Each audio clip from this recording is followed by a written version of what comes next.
6 went in, none came back. On 12 May 1940, Fairey Battle bombers were sent against the Albert Canal bridges near Maastricht in broad daylight, and the mission collapsed almost as soon as it began. A few years earlier, the aircraft still looked acceptable for a growing air force: 3 crew, 1 engine, around 252 miles per hour, and roughly 1,000 pounds of bombs. Over France, those numbers meant almost nothing. The target sat under concentrated anti-aircraft fire, the airspace was contested, and the attack profile demanded a slow, exposed run straight into the kill zone. No. 12 Squadron split 6 aircraft into 2 formations of 3. All 6 were shot down. 2 days later, the bloodletting widened. On 14th May, 71 British bombers went out against the German advance, and 40 did not return. Fairey Battle carried the wrong speed, the wrong protection, and the wrong mission into the wrong war. Its crews flew bravely. The doctrine died in front of them. The Bristol Blenheim Mk IV made the same disaster look larger, longer, and harder to deny. Before the war, it had been sold as a fast bomber, and the numbers had sounded respectable. About 295 miles per hour at 15,000 feet, a range near 1,900 miles at cruising speed, and enough pace to make older ideas about bomber survival still sound believable. In May 1940, that reputation cracked fast. Fast for a bomber no longer meant fast enough to live. Bridgeheads, roads, troop columns, river crossings, moving armor. That was the world the Blenheim Mk IV was thrown into. Its defensive armament was thin, its speed edge had shrunk, and daylight attack work over northern France was already becoming a punishment mission. The aircraft still had uses in other roles and other phases of the war. In the Battle of France, it burned through crews and airframes for results that could not justify the price. Fairey Battle turned the collapse into one savage image. Bristol Blenheim Mk IV turned it into a pattern. Bombing was failing, and even seeing the battlefield was starting to fail with it. The Westland Lysander entered France as an Army cooperation aircraft built for artillery spotting, liaison, and short-range reconnaissance. It was never meant to fight its way through a fast-moving modern air campaign. Its top speed sat around 212 miles per hour, and its big wing, fixed gear, and steady low-speed handling made perfect sense for one kind of war. In France in 1940, they made it easy to catch. More than 170 Lysanders went to France. Only 50 came back. That number explains the campaign better than a paragraph of theory. Low altitude did not save it. Daylight did not save it. Familiar frontline routines did not save it. Fighters could reach it, flak could reach it, and the battlefield was moving too fast for a slow cooperation aircraft to keep working in the open. The Westland Lysander later became famous for moonlit landings and secret missions. In France, it was a battlefield aircraft whose battlefield role had already been broken. Once the bombers and cooperation aircraft started bleeding out, the burden shifted onto the fighters, and France's most common answer was the Morane-Saulnier M.S.406. This was not a fringe machine.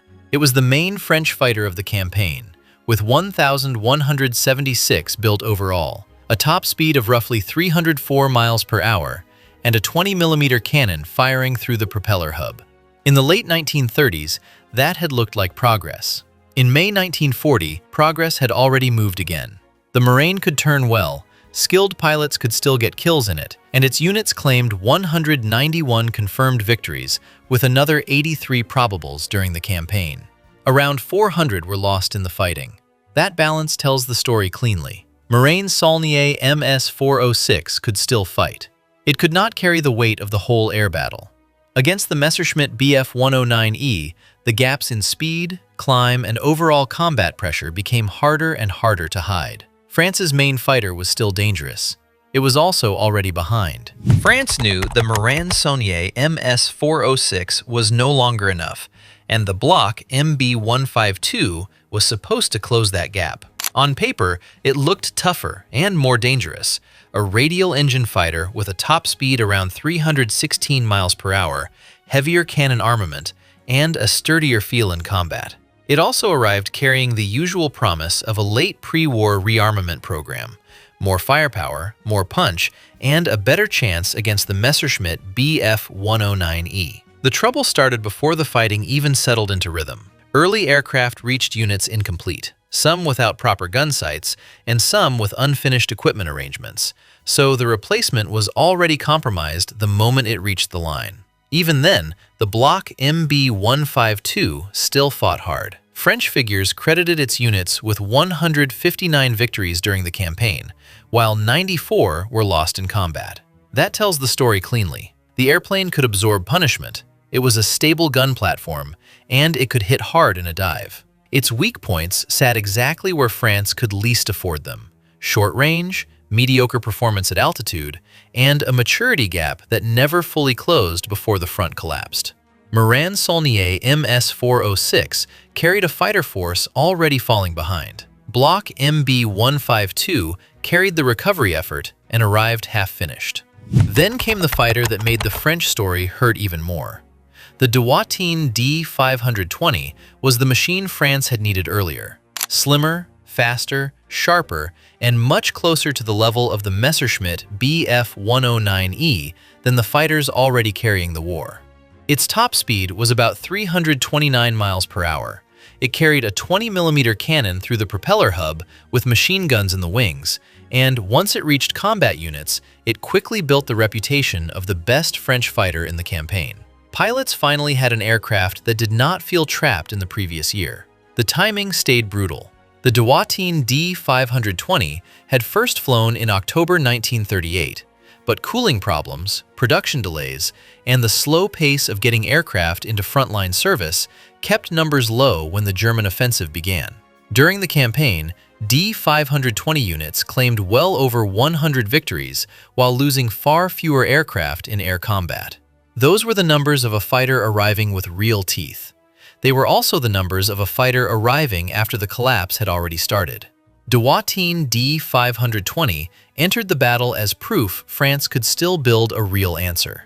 It watched that answer arrive too late to hold the line. Britain found its own trap in the Boulton Paul Defiant. On first look, it seemed clever enough to outsmart the war. It carried 4.303 Browning machine guns in a powered dorsal turret, had a top speed of about 304 miles per hour, and offered exactly the kind of pre-war promise that looked seductive on paper: bring concentrated fire onto bombers without needing fixed forward guns in the nose. For a short time, it worked just well enough to build dangerous confidence. That confidence peaked around Dunkirk. On 29 May 1940, No. 264 Squadron claimed an extraordinary score over the evacuation area, and the aircraft's reputation jumped with it. The price of that success came immediately. German pilots learned what they were facing, stopped attacking it like a hurricane, and started working around the turret's best firing angles. The aircraft had no fixed forward-firing armament. The turret added drag and weight, and the whole concept lost value the moment the enemy adapted. In daylight over France, Boulton Paul Defiant was already running on borrowed time. It later found a far more believable life as a night fighter. In the Battle of France, its future was already shrinking. France also tried to keep the battlefield under watch with the Potez 63.11, and the numbers behind it looked impressive at first glance. More than 700 had been delivered by June 1940, which made it one of the most numerous French combat aircraft in the campaign. It grew out of the Potez 63 family as a tactical reconnaissance aircraft, rebuilt with a heavily glazed nose to improve observation. That glass gave crews visibility. The campaign gave them almost no safety with it. The redesign cost speed, agility, and survivability. The Potez 63.11 sat around 264 miles per hour at top speed, and in a campaign moving this fast, that left it exposed in almost every direction. Spare parts shortages were already hurting serviceability before the offensive even began. Once the front started breaking, the aircraft bled badly in the air and on the ground. That damage reached beyond lost airframes. French commanders were losing reconnaissance coverage, targeting information, and battlefield awareness at the same time the German advance was accelerating. Potez 63.11 carried the job of seeing for an army that was about to lose sight of the whole fight. France still tried to hit back at low altitude, and the Bréguet 693 carried that job into some of the ugliest air-to-ground fighting of the campaign. It was a twin-engine ground attack aircraft with a top speed close to 300 miles per hour, better punch than the older French bombers, and the kind of low-level strike profile that looked far more modern than lumbering medium bombers trying to survive in daylight. On paper, this was the shape of adaptation. The battlefield answered fast. In the opening attacks against German columns in Belgium, Bréguet 693 formations went in low and paid heavily for it. Ground fire tore into them before the attacks could settle, and the aircraft kept flying the kind of missions that traded crews for seconds over the target. That gave the Bréguet 693 its reputation in 1940. Fast enough to look dangerous, exposed enough to die brutally. France had finally put together an attack aircraft that matched the war better than its older bombers. The campaign turned even that improvement into a bleeding job.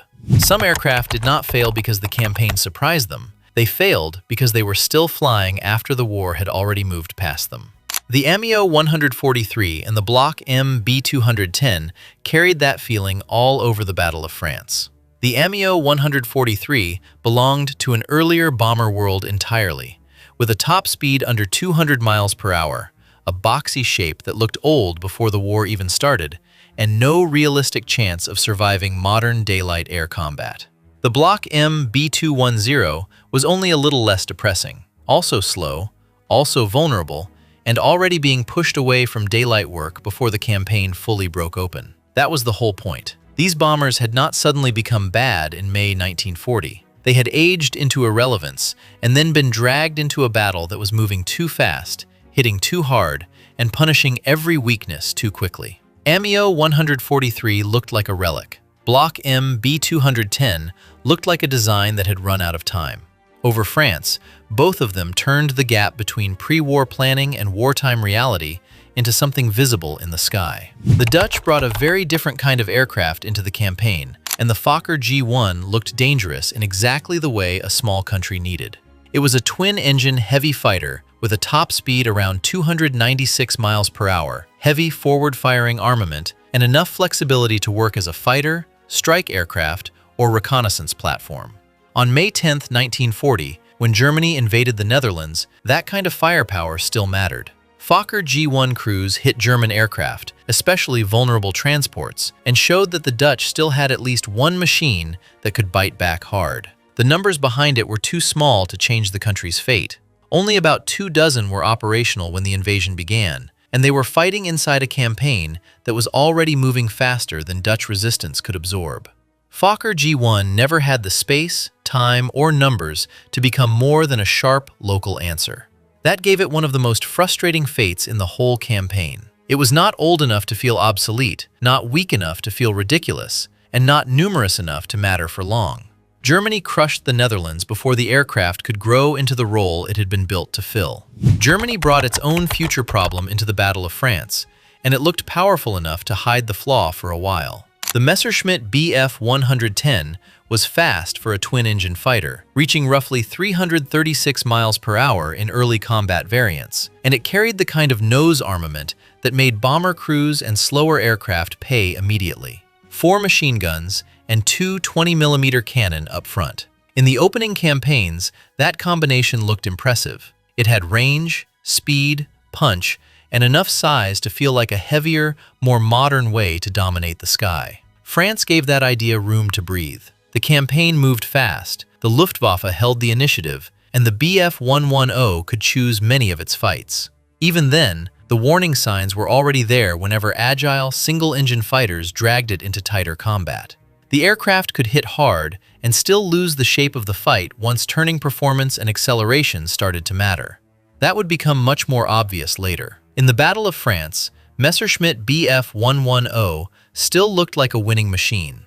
Inside that victory, it was already carrying a losing concept. France collapsed because too many aircraft failed too fast, and the better answers arrived slower than the front was breaking apart.